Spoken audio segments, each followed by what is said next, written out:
안녕하세요. 대한민국 최초의 난전문 방송 난 알아요 난 선생님이십니다. 반가.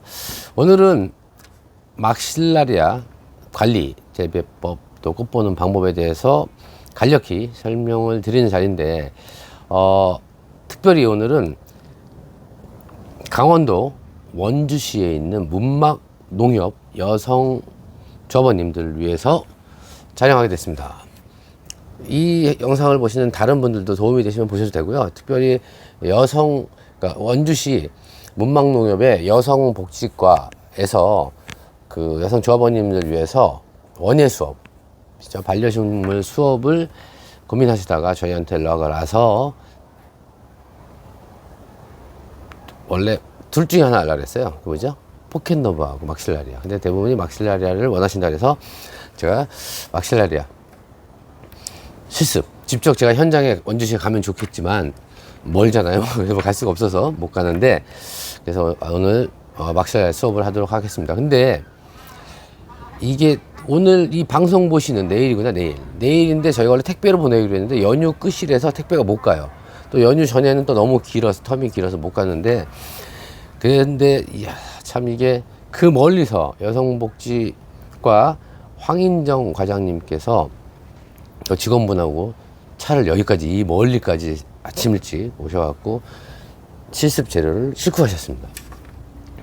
그러니까 우리 여성 조합원님들 우리 황인정 과장님한테 박수 한번 보내주세요. 박수. 하여튼 무사히 잘 가셨겠죠. 이 방송을 제가 찍는 동안에 가셨을 겁니다. 자, 지금부터 시작하겠습니다. 이 막실라리아 테노이포리아라는 품종은 이렇게 구슬 같은 게 여러 개 있잖아요. 지금 처음에 한 10년 전에는 굉장히 생소했던 품종이고 처음 들어왔을 때 굉장한 인기를 끌었었죠. 그 이유는 누구나 키우기 쉽고 베란다에서 키울 수 있고 추위에도 좀 강한 편입니다. 보통 0도까지도 견디긴 하나 보통 5도까지도 계속 견뎌서 키우기 쉽고 그리고 매년 어버이날쯤에 아주 붉은색 꽃이 핍니다. 그래서 유럽에서 마더스데이 때 어버이날 선물도 주고 그래서 저도 국내에 도입을 했었고요. 국내에서는 제가 유통명으로 부모님한테 효도한다. 그래서 효향난이라고 이름을 지어서 네이버에 치면 그렇게 나오기도 합니다. 얘는 막실라리아 테노이포리아는 남미 지역에서 특히 에콰도르 고산지대에서 자라는데요. 이게 아주 재미있는 난입니다. 하여튼 지금부터 설명을 드리도록 하겠는데 일단 먼저 분갈이 할 거예요. 먼저 받으시는 분들 이런 사이즈 받았어요. 근데 깜짝 놀랐을 거예요. 이렇게 많은데 벌브가 몇십 개가 되는데 이게 화분이 이만해, 그죠? 그리고 좀 있으면 이제 꽃이 달릴 건데 이제 이제 화분화가 시작하게 되는데 분갈이 하면 되나요라고 생각하는데 전혀 괜찮습니다. 그리고 이거를 오늘은 이렇게 투명 플라스틱 분에다 심을 건데 그 이유가 뭐죠? 초보자분들이 많기 때문에 물 주고 관리하라고 이게 투명으로 보면 뿌리도 보이고 말랐는지 안 말랐는지 알 수 있기 때문에 요 화분으로 쓰기로 했습니다. 이렇게 있고 먼저 잡은 다음에 아주 쉬워요. 이렇게 누르면 됩니다. 누르세요. 이렇게 누르면 서서히 올라옵니다. 이렇게. 자 누르고 빠면 이렇게 빠지죠.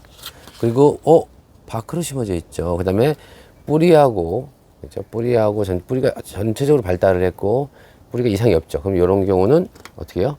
그냥 심어도 됩니다. 분갈이하는 거죠. 이렇게 중앙에 놓는데 얘는 중앙에 놓는 이유는 이 막실라리아는 단경성도 아니고 복경성도 아닌데 복단경성이라 해야 되나? 위로 올라오면서 계속 가지를 쳐요.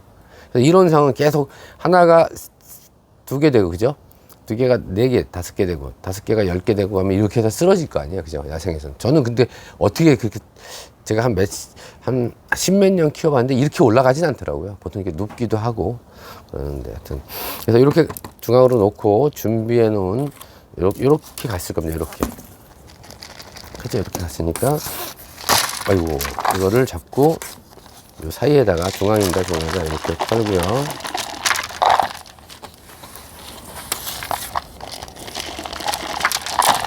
놓고 그 다음에 얘를 얹습니다. 그래서 안쪽으로 일단 중간 정도 넣고 한번 이렇게 손가락으로 눌러서 다듬어 줍니다. 이렇게. 다듬고 나머지를 또 채워주기로 이렇게.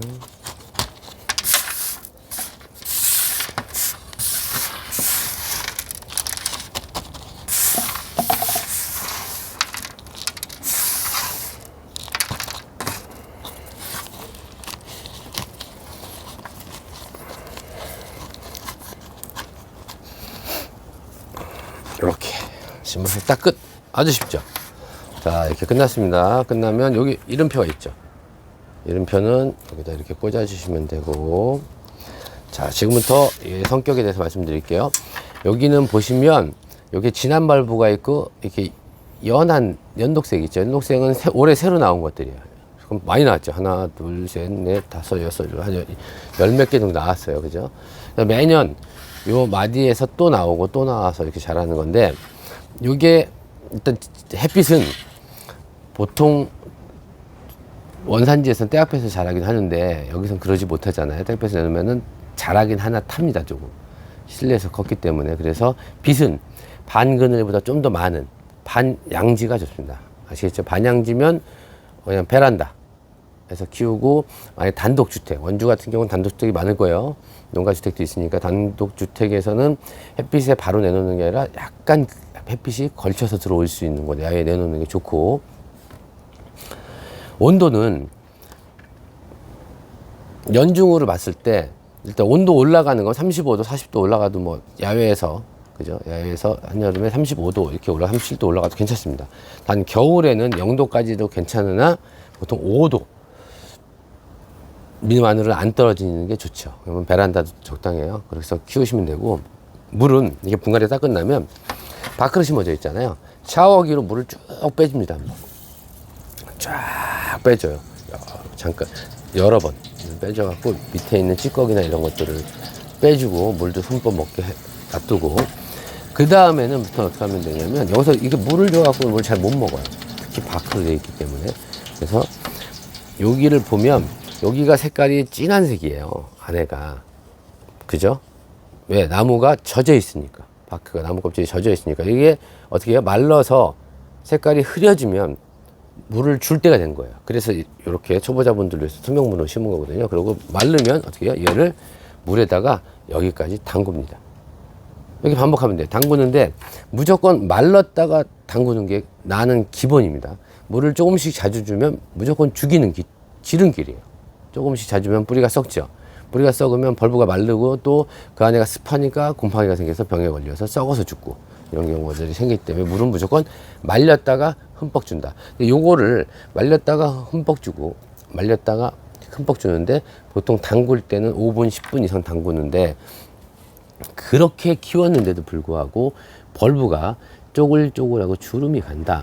그러면 뿌리가 상하지 않은 이상, 보통 멀쩡한데 그런다면 수분이 부족한 거예요. 그럴 때는 어떻게 하냐면 가끔씩 쪼글쪼글하다 그러면 물에다 담궈서 오늘부터 내일 아침까지 하루 종일 담궈 놓습니다. 그러면 또 벌브가 펴지고요. 그렇게 해서 키우시면 되고, 꽃을 보기 위해서는 반드시 얘네들은 온도 편차가 나야 돼요. 긴기아님이나 이런 것들처럼 덴드로비움 노빌 타입처럼 이렇게 저온 처리가 있어야 되는데, 그래서 만약에 내가 단독주택이 됐든 아파트가 됐든 무조건 베란다나 야외에 내놨으면 언제까지 안 들어놓는다? 계속 12월 초까지 외기 온도가 5도, 7도 될 때까지 계속 놔둡니다. 놔두면 얘가 저온 처리를 해서 화합분할 준비를 하고 있어요. 그리고 들어와서 따뜻한 것을 곧 둔다? 그럼 또 안 펴요. 그냥 계속 베란다. 계속 베란다. 아니면 내가 이거 확장형이면 창가 가까이면 낮에는 온도가 25도, 28도, 30도 올라갔다가 겨울에 밤에 되면 한 15도, 17도 이렇게 떨어지잖아요. 근데 그 정도 온도 편차도 괜찮습니다. 그러면 꽃눈이 달릴 준비를 하고 있고, 계속 놔뒀다가 꽃이 필 때까지 계속 놔둬야지. 중간에 2월 이전에 빼서 따뜻한 곳으로 옮기면 꽃눈 사라집니다. 아시겠죠? 그러면 보통 빠른 집은, 우리 좀 따뜻하게 사는 집들은 4월경부터 5월 사이에 꽃이 피는데, 좀 빠른 분들은 4월, 늦은 분들은 5월에서 6월 사이에도 꽃이 핍니다. 그렇게 하면 여기가 꽃이, 붉은색 꽃이 확 달려서 어떤 향이요? 아주 향긋하고, 이게 심신 안정에 탁월한, 이미 향을 분석해서